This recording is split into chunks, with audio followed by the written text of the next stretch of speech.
Being able to understand a few basic physical principles about how ultrasound interacts with various human tissue, as well as having a working knowledge about the key buttons used to control the ultrasound machine, will maximize your ability to acquire quality images in a timely fashion. The 2D or B mode stands for brightness mode, and this is simply white dots on a black background. And this is the reset button on most ultrasound devices that takes off any of the changes you may have made or instrumentation, calipers, things like that. The brightness mode resets it back to its native state. The next button you may encounter is the M mode. The M mode stands for motion mode. And the part of the spike that corresponds to the top of the tissue corresponds to this graphical representation right here of motion. This is a two-dimensional tracing of anything moving on the screen. So structures down here, like this is the plural line right here, because that's sliding back and forth, we see it represented as sandy appearance down here at the bottom of the screen. So motion appears granular, whereas structures that are static over time appear as horizontal lines when using motion mode. And then there's the color flow Doppler. Color flow Doppler is directional flow. Red is flow towards the transducer. Blue is flow away from the transducer. And as we can see here in this aortic aneurysm, there is a turbulent flow kind of going back and forth. And another type of Doppler is called power flow Doppler or color power Doppler. The way you activate that is after depressing the color button, you then activate this by the soft key that corresponds to the power flow power Doppler function. And this is an orange only type of flow. It's not directional. It's a very sensitive type of flow and is used for identifying perfusion in tissue that has a low perfusion state, such as the testicles. And then there's pulsed wave Doppler, sometimes called spectral Doppler. After depressing the Doppler button, you get this sampling gate here, and you can direct where you would like that sampling gate. In this case, it's over the subclavian artery, and we have therefore an arterial waveform. And these are called velocity waveforms, and this is the peak of this spike corresponds to 20 centimeters per second, whereas over here these are venous waveforms. This is the subclavian vein and appears as a much lower flow state, maybe up to approximately 10 centimeters per second. Pulse wave Doppler. Well, the way ultrasound works is the transducer has the piezoelectric effect, meaning that when electricity is applied to it, the crystals shake and the sound gets emitted from the crystals at the ultrasound frequency, that those sound waves travel into the body and then reflect back to the crystals, and the crystals shake again, transducing acoustical energy back into electrical energy, and the machine plots these dots on the screen. And the longer it takes the sound to come back, the further down the field that it will plot the dot. And the denser the tissue, the more echo bright the dot will be, and the less dense the tissue, such as water or urine or bile, the darker the dot will be, so to speak. And so that's how, in a sense, ultrasound works. It depends how deep the tissue is, how long it takes the sound to come back to the probe, and how dense the tissue is how bright the dot will be. And that term brightness is really a better term for it is echogenic. So a structure is hyperechoic if it is more echo bright than the surrounding tissue or more echogenic. Something is hypoechoic if it is less echogenic than the surrounding tissue. And finally, something is anechoic when it is completely devoid of echoes and is jet black compared to the surrounding tissue. The transducers themselves have different frequencies about which they can toggle. And generally speaking, the higher frequency transducers have better resolution but are not able to penetrate as far into the body. So for example, this high frequency linear transducer is really good for superficial structures when depth of penetration is not of concern, whereas this lower frequency transducer here is good for penetrating deeper into the body tissues, such as when you're doing a fast exam or looking at the heart or the aorta, structures that are deeper in the body at the expense of resolution. So you always want to use the highest possible frequency that will get you to the depth of interest. Now you notice that each one of these transducers has a frequency range. So for example, this one goes to 5 to 10 megahertz, 3.5 to 5, 5 to 10, 1 to 5 megahertz. And basically you can toggle the frequencies up or down within each transducer depending on the clinical situation. So let's say that this transducer here goes from 1 to 5 megahertz. This is Morrison's pouch here. This is the reflection of the kidney and the liver. Here's the diaphragm over here. And this says gen or general mode. And so if this transducer goes from 1 to 5 megahertz, the general mode is right in between, say, 3 megahertz. Now if I come over to the soft key and depress that button, now that will toggle me up to the resolution mode. Resolution mode is the high frequency setting on any of the transducers. So for the example from the 1 to 5 megahertz transducer, this would take us up to 5 megahertz. And if you notice, the dots got a little bit more closer together or more resolute. And if I push this button again, I'm going to go to the penetration mode, which is the lower frequency setting. So in this case it would be the 1 megahertz setting, and the dots got a little bit more spread out from one another. So if I go back again, here's resolution, here's general. I'm going to go now take the frequency up to the resolution mode and then down to the penetration mode. So gen, pen, res, the three frequencies about which each transducer can toggle. Now the transducers themselves have different footprints.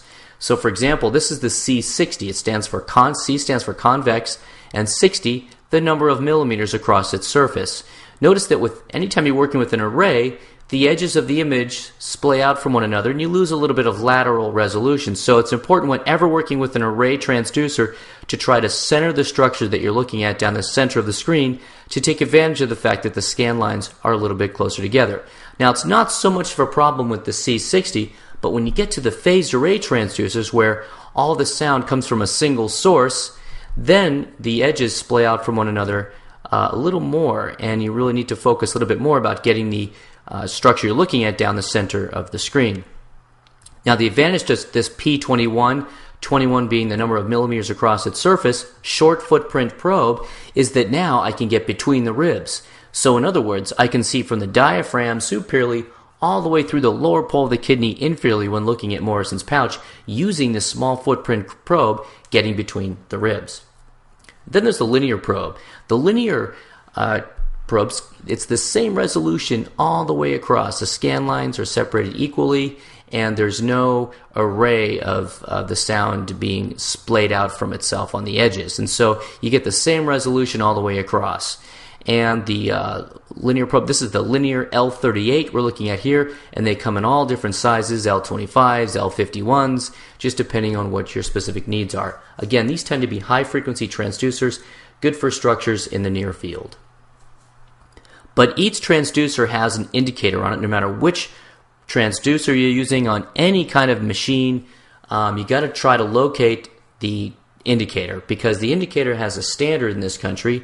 It's towards the patient's head in a sagittal view and towards the patient's right in a transverse view. So if you look at this inferior vena cava here seen in a sagittal view, this is all towards the head, and over here this is towards the feet. And that's because I've got the indicator towards the head. But if I accidentally aim the indicator down towards the feet because I wasn't paying attention, well, now this IVC is upside down.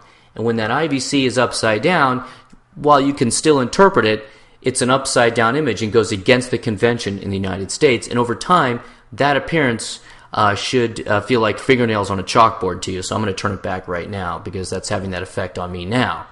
And this is the transverse view. We have the indicator towards the patient's right. Same blood vessel, the IVC now seen in a short axis. And we see everything over here is towards the patient's right. Everything over here is towards the patient's left. But just to reiterate this point, this is the sagittal view, and recall that sagittal means longitudinal as approached from the anterior portion of the body, and it's a long axis of the body when we come anteriorly. Transverse, it's as if we're standing below the patient's feet looking up towards the body. I've got the indicator towards the patient's right, and the IVC appears as a short axis. And it's not unlike reading an axial CAT scan where we have everything over here to the right and everything over here towards the patient's left. Now, Coronal is where people can get confused. Coronal also means longitudinal, like sagittal, except now we're getting a longitudinal view from the side of the body. So we've got the probe along the lateral aspect of the body, the indicators towards the patient's head, and that's why we can see the diaphragm up here superiorly, and all the way down through Morrison's pouch, we see the lower pole of the kidney inferiorly. And so this is towards the feet, this is towards the head, and this is a coronal view. It's coming from the side of the body. Now, there's the depth button, and the depth button is important to adjust how deep you want the sound to go into the body. And basically, the longer the sound goes into the body, the deeper the depth will be on the screen. And the way you control that is by pressing this button, the sound will go into the body less deep, and by pushing this button down here, the sound will go into the body more deep. Let me show you a clinical example. This is a patient who's got, this is a small patient who is a pediatric patient who was involved in a motor vehicle crash. And basically, when we look over here at Morrison's pouch, we can see that from the skin line into the body, 22 centimeters is too deep. We're wasting all the screen real estate on this small patient.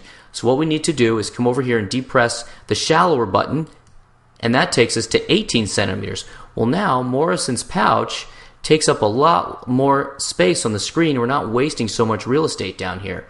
We're going to go ahead and depress that button one more time, and now we're only taking the sound down to 14 centimeters, and now Morrison's pouch appears much larger on the screen. And these are little 1 centimeter hash marks that we see coming down the screen here. If you add them all up, they equal 14. So decreasing the depth maximizes the screen real estate. And then there's the gain. The gain is control of the strength of the returning echoes.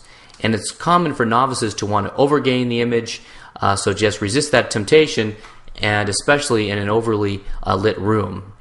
You'll want to try to reach for this gain maybe a little bit too much. This is the top half of the gain field, this is the bottom half of the gain field, and this is the overall gain. And I'll show you how these work. So we take this image right here, and the goal is to make it uniform in its gain. So from the skin line into the body, we can see the top half of the field is overgained, while the bottom half of the field is undergained. So to compensate for that, we're going to turn down the near field and turn up the far field. And as we do, now we have the opposite problem. The far field is overgained, the top field is undergained. So to compensate for that and make it uniform, I'm just only going to now turn down my far field. And as I do so, well, now the whole screen is uniform, but the entire thing is uniformly undergained.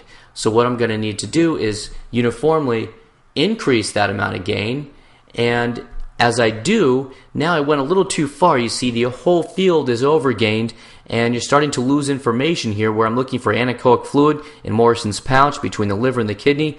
Well, now I've overgained it, so I can't tell if there's fluid there, so I'm going to go ahead and turn down my overall gain just so my gain is perfect. And now I've got uniform gain top to bottom. So is this image now perfect, or is there one more thing we could do to adjust this image to make it more perfect? And the depth is at 18. If we took the depth to 14, this indeed would be a perfect image. It's a small patient, so we're on the resolution mode. We've got our gain adjusted perfectly, and if we just turn that depth down one less notch to 14, the image would be optimized for that particular window. Well, then there's different artifacts. The word attenuation means the progressive weakening of the sound as it travels into and then out of the body. When sound encounters a high attenuating tissue, therefore, the echoes posterior to it get diminished, and an acoustic shadow is what results. This happens when you have tissue that is very high density, such as gallstones. You see the sound is getting attenuated or weakened as it encounters the gallstones, and then there's a shadow that persists, and that is what defines us as having a gallstone.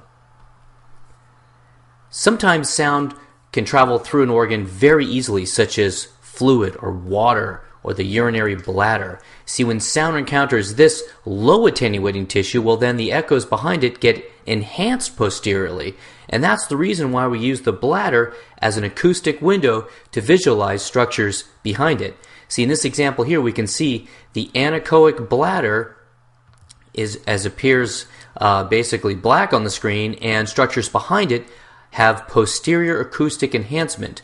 Because of the low attenuating effect of the bladder, structures posterior to it are echo bright.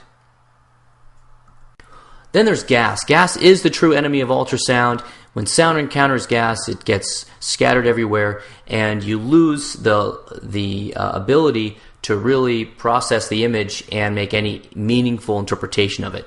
So when you look at an image like this and you can't make any sense out of it, the answer usually is bow gas. Happens a lot when you're scanning the aorta, and the solution is just to push the probe with more force to displace some of those loops of bow to get around the bow gas. Refraction is another type of artifact. When the sound is going through two different mediums, it gets redirected or refracted, and then what happens is you have a shadow that exists down the edges of that second medium. This is not unlike the bending of a pencil in a glass of water as seen with Snell's law. And so we have medium 1, medium 2, the sound changes speed, and as it does so, it gets redirected or refracted, and we get these lateral shadows that come down on the edges of the different medium. Reverberation artifact appears as equidistant arcs from the transducer. When you see these equidistant reverberation artifacts, we see that a lot on transducers, and you don't want to mistake that for something anatomic or pathologic. So this is an ovarian cystic structure here seen with the intracavitary transducer, and we see these equidistant arcs coming down right here, and that's not a hemorrhagic cyst or anything clinical. That's simply reverberation artifact. We see it anytime we use a curved or a phased array transducer. Very commonly we see these reverberation artifacts. And finally, there's the mirror image artifact. And the mirror image artifact is very helpful in diagnosing hemothorax, pleural effusion, or ruling out any fluid in the chest. So when you have the mirror image artifact, that means there's no fluid in the chest. Here's how it works. When the sound goes through the liver in Morrison's pouch, so this is the kidney, this is the liver, this is Morrison's pouch here. In that right upper quadrant view, as sound goes through the liver, it encounters the diaphragm. In the normal chest, it is unable to get across the diaphragm, but instead rolls along the edge of the diaphragm and then finally makes its way back to the probe. And the machine misinterprets that information as there being further tissue afield. And it does so because it took the sound longer to get back to the probe, and therefore it thinks there's something further down on the screen. And the material that it plots further down on the screen is the material that the sound was running through, which was liver. And so when you get the mirror image of the liver up in the chest, or on the left side of the body, the spleen up in the chest, that's called the mirror image artifact. And it's an expected artifact in all normal individuals. We can see it here. This is the liver. Here's our diaphragm here. And superior to the diaphragm, we see the liver up here superiorly. Remember, this is a coronal plane, so structures over here are more towards the head, or more superior. So to conclude, when you're trying to obtain the best possible image, you really need to know your anatomy. Knowing your anatomy will help you know what to expect when you're visualizing it in two different planes, rotating from a sagittal to a transverse or from a coronal to a transverse. Knowing your anatomy will help you expect what to see on the ultrasound monitor, as well as to define the boundaries of an organ, knowing that along that posterior wall of the gallbladder will be the second portion of the duodenum, will help you make sense of whether or not you're looking at a gallstone or air as an artifact. So knowing your anatomy, again, helps to define these boundaries. You need to choose the proper transducer, and that's based on both the transducer shape or its footprint as well as its frequency bandwidth, knowing that higher frequencies are good for more superficial structures because we could take advantage of that high frequency resolution principle. And learning where to put the transducer on the body surface, the acoustic windows. That's something that you're going to perfect as you go through and learn each module of ultrasound. And don't forget to maximize your system controls. And those controls are the depth, the gain, and the frequency. This concludes the presentation.